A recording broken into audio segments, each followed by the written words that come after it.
Yeah! We are now going to move on.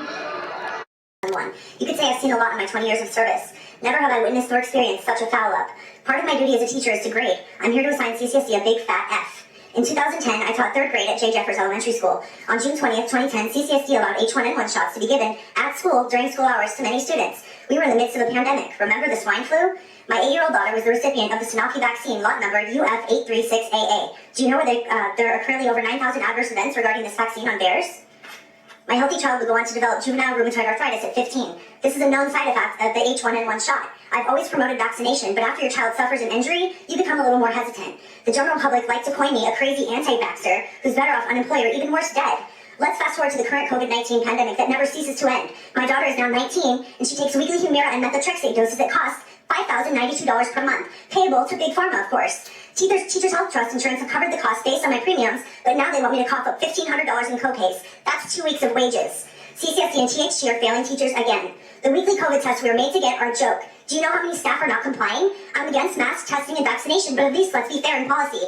Too many vaxxed and unvaxxed are flying under the radar. You can't even enforce this, so you're going to oversee a vaccine mandate? Speaking on more failures, I was removed from my first grade class the second week of school. Not because I had COVID, no, because I'd been negative tested every week. I was traced to have contact with a positive colleague some 30 hours before I got tested. I was removed by a witch hunt in front of my emotional 6-year-olds, yet the whole staff, who had contact with the same coworker, wasn't made to isolate for a week like me. Their sick leave remained intact. SNHG and CCSD couldn't line up their policies for my return, further proof to me that this district is failing. Thank you, Ms. Harris. Thank you.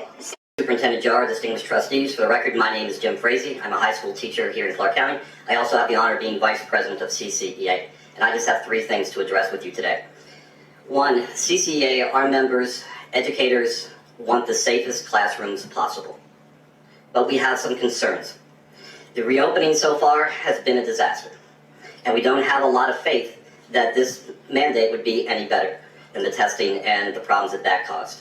We want to see the plan before we make a decision, and we're ready to address it.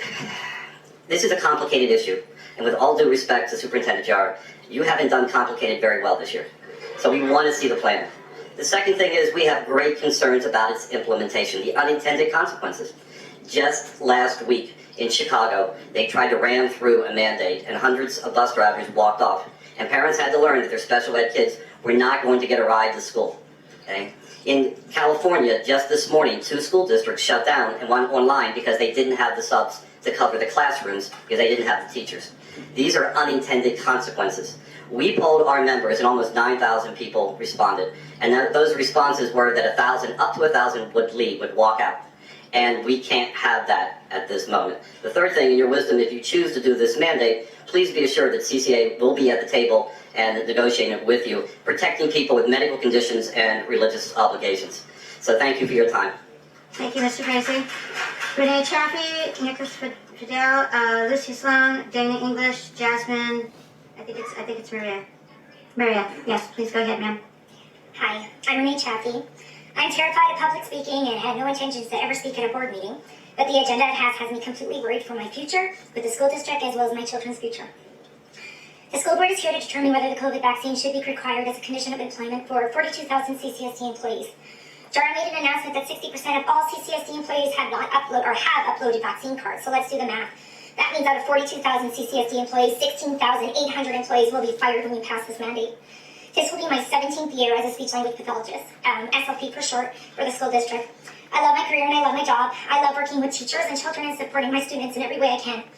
Unlike others that I'm representing, I can be fired from the school district, and I have no problem finding another job with my credentials, since SLPs are in high demand everywhere. I do carry a leadership role for the school district. I have given presentations. I've coached and mentored many SLPs over my last 17 years. I'm currently supervising a graduate student this fall. From the last board meeting, I know you're aware of teacher shortages and substitute shortages, but are you aware that we are also critical shortage right now of SLPs in our school district? Due to resignations last year, we are currently only 75% staffed, meaning there are over 100 open SLP positions, which compromises our students receiving access to their federally mandated services. Mandating a medical procedure is very dangerous, especially one that has been surrounded by so much controversy. I think we have so many questions and just not enough answers. Why are the pharmaceutical companies who are making billions off a product not liable for the injury that the product may cause if it is so safe and effective? If the vaccine does not stop transmission or infection, then why is it mandatory that people get this liability-free product, since it will never help to achieve herd immunity? If the vaccine is so effective, then why are countless people who got the vaccine still getting sick? Thank you, ma'am. Nicholas, can you please tell me, I know I messed up your last name. How do you pronounce it? It's today. Okay, thank you. And then Lucy Sloan, Dana English, and Jasmine Maria. Madam President, and the Board of Trustees, my name is Nicholas Fade. I thank you for the opportunity to speak this evening. I'm here to discuss the mandatory vaccination of CCSD employees. You stated, adopting and implementing required vaccination for COVID-19 is the responsible, common sense course of action. Why? What does this vaccine accomplish? Does it stop you from contracting the virus? No. Does it prevent the transmission of the virus? No. The mandate for this vaccination is nothing more than to satisfy a political agenda. CCSD employees deserve better from you. The 7 of you should rise above party politics and consider the human aspect of this decision. Where is my body, my choice now? Please do not forget who you work for. My wife, my 4 kids.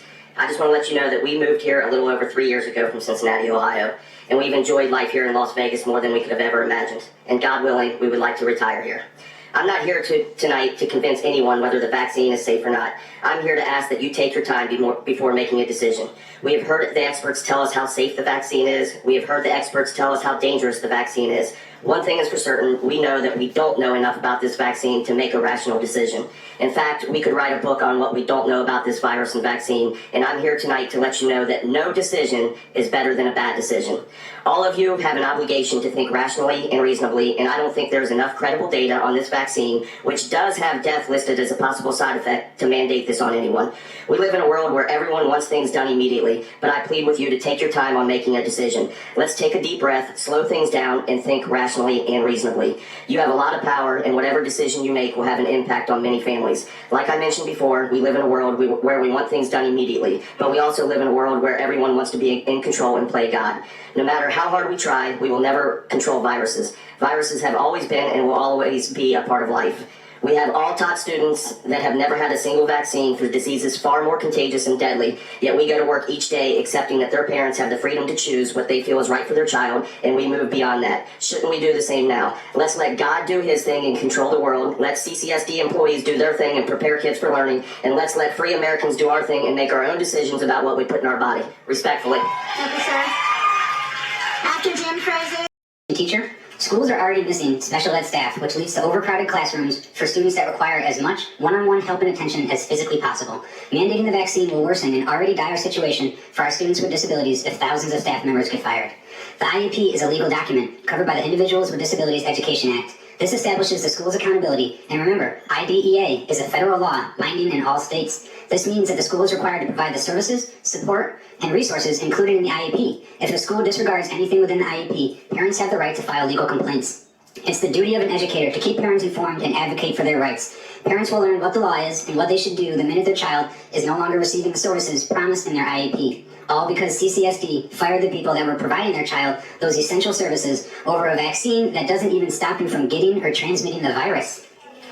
I hope everyone, vaccinated or not, can see what is happening here.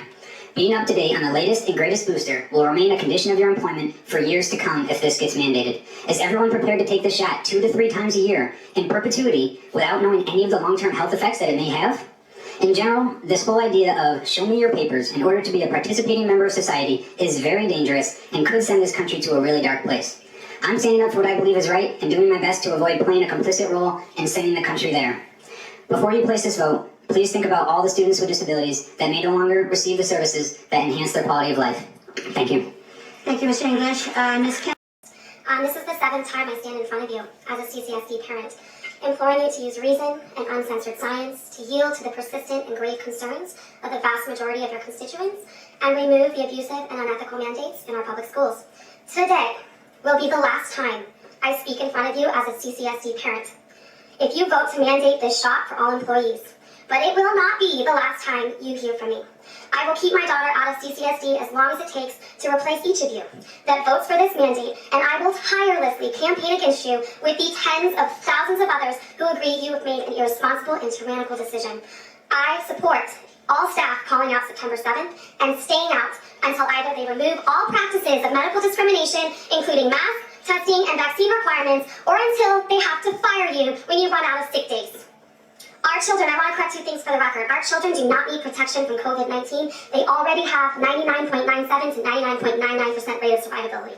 Also, VAERS is playing a trick on everyone in the room. If you scroll to page 978 of those adverse events, it will show you there's actually closer to 1.9 million adverse events recorded. It's a 400% of the 600 that have been reported. So it's an algorithmic accident or possibly on purpose. Also, I want to acknowledge you, Trustee Ford. Thank you for being the only board member that is interested in hearing your constituents' concerns. I don't know how you're going to vote tonight, but if you vote against this mandate, we will not have to replace you too. Thank you. Yeah, that's right. I served in Iraq in 2006 in the infantry during the Battle of Ramadi. I have literally had the blood of my friends all over me who died in the name of freedom. For almost 2 years, we've been forced to wear masks on our face, cloths over ours and our children's faces. The psychological damage that is happening may have irreversible effects. We are not so different, you and I up here. We have some of the same likes. We eat the same foods. We watch the same shows. And we shop at the same stores. We just want to live our lives free of persecution and to be free to make our own choices. The basis of America was to stand for freedom until COVID. And then the government took our rights away for safety. And now they want to give them back only with conditions. This is not going to stand. And we will be listened to, and our voices will be heard, and there will be consequences. Legal consequences. We are not really divided. The media is making us seem that we are divided, so we fight and create tension, when in reality we are more united than ever before. We must end the fighting, end the arguing, end the segregation because of our own life choices. It's time to stop forcing your way of life on our kids in the classroom. Personal views on religion and politics need to be kept out of the classroom. I'm calling on all attorneys to do your part, and when teachers are shoving their beliefs down our kids' throats, that you file lawsuits against these teachers, principals, and board members, and I ask that you do it for free. And if not, you don't take money until you win. I didn't start this fight. You guys started this fight. And me and the millions of Americans are fighting back, and you've already lost. You just don't know it yet. No matter what decision you make tonight, you will fuel our cause. If you mandate the vax, you'll anger millions of Americans and pour gas on this fire. Wearing a mask is fine, and not wearing a mask is fine. If you choose to get the vax, that is okay. Your choice will be respected. If you vote this direction, the fight is not over. You are not alone, America. You will be heard. September 7th, I'm calling on all of America to walk off and shut this country down. You will have your freedom of choice. Take your time, take your time. Okay. She's ready. Go ahead. Okay. Hi, my name is Madeline Sawyer. I'm going to talk to you about the mandates. I just want to say that what you're currently doing with the mandates is like your kids playing a game and making up rules as you go because you didn't win.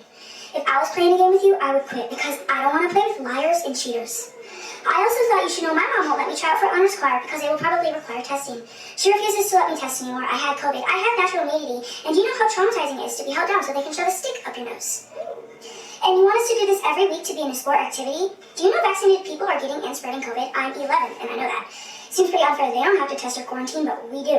I also have a mask exemption from my doctor, and I listen every day how students who don't wear their mask properly are selfish and are going to kill people. Makes me feel pretty sad sometimes. But I know my mom and doctor have searched it up, and I'm not going to kill anyone. But I feel so bad for the kids who believe those lies. Last thing I want to say is I want my teachers to feel safe and know that I support their freedom to choose. I also support if they quit because you try to force them to get the vaccine. Thank you for your time. Thank you, Nana.